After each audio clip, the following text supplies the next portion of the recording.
Hello, friend. This is Ryan Hicks of TalkToProfit.com.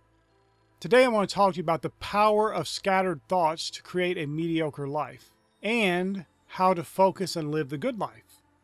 You see, many people's lives are one of scattered focus, scattered thoughts. They're all over the place. They're worried about this thing over here. They're worried about that thing over there. And here's one of the biggest issues that many people face in life that leads to so many problems in their own lives is the fact that they are all caught up in worrying about other people's issues in life. Things they have no control over. They're worried about this country over there. They're worried about this bad thing over there. They're worried about this state over there. I'm not telling you not to be concerned about and help other people. I'm telling you that when you start getting worried and in fear and anxiety over other people's issues, you're so far off track from the good, victorious life that Jesus wants you to live that you're just going to live a life of mediocrity. And because you're focusing on those negative things, because you keep redirecting your attention to those things other people are going through that you have no control over, you start to bring the manifestation of more things like that in your life.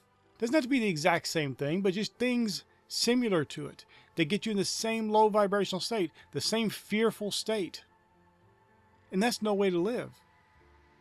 You see, when you're living like that, you're tossed about to and fro, you're endowed in unbelief, and you are controlled by other people's circumstances. It's one thing to be controlled by your own circumstances you're experiencing, and that you don't have a revelation enough to know that those are a product of your heart, but then to be sucked into being controlled by other people's circumstances that they've created for their lives is absolute folly, my friend. Yes, you care, and you help where you can, and you do good, and you never be weary in well-doing. But that is very different from getting worried, talking up problems other people are experiencing, getting in a big anxiety or a panic attack over other people's issues. You're not more caring. You're not some empath or whatever people like to call themselves because they're emotionally unstable. When you're letting other people's circumstances control you, you're out of control. You're undisciplined. Your mind is scattered. Your thoughts are all over the place. And you don't have that diligence and character to really focus in on the good things of God and get your mind renewed to His goodness. We have this blessed gift of life, and so many people squander it living out other people's problematic lives in their own lives. They tune into the news. They go read stuff on social media. They get all hyped up in the worries and the cares of the world, never realizing that that very behavior is bringing about more negative, problematic things in their own lives. And importantly, it doesn't help those other people in the least. You being in a terrible position in life, you having a life that stinks, your life being mediocre doesn't help somebody else who's having a problem in their life. You're not sympathetic to them. You're not empathetic. You're just another victim of life.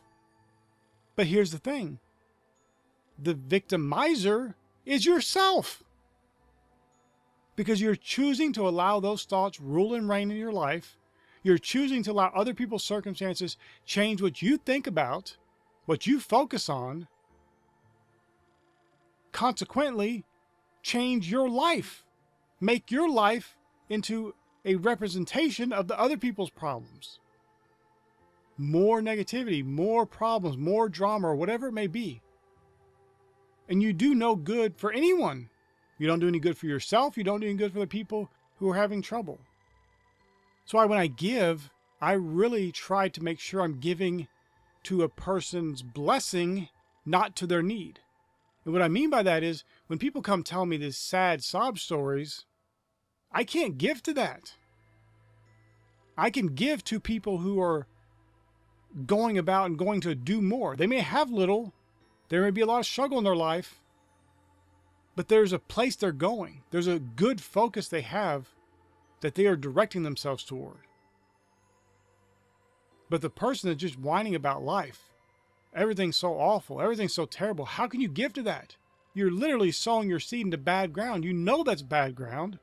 The words they speak testify that it's bad ground. The life they exhibit testifies that it's bad ground. Sometimes we can get led astray in that kind of stuff. You are to do good, but you got to really actually do good. Too often, especially in wealthy countries like the United States of America, people think that just throwing money at something is doing good, when actually that can be very destructive. You can give someone a lot of money that goes out and overdoses on drugs with it. Did you do any good for them? Absolutely not. But you could give someone else the same amount of money, and they go build a business, and they start hiring people, and their community is better. Their family is wealthy. Lots of good, blessed things come from it.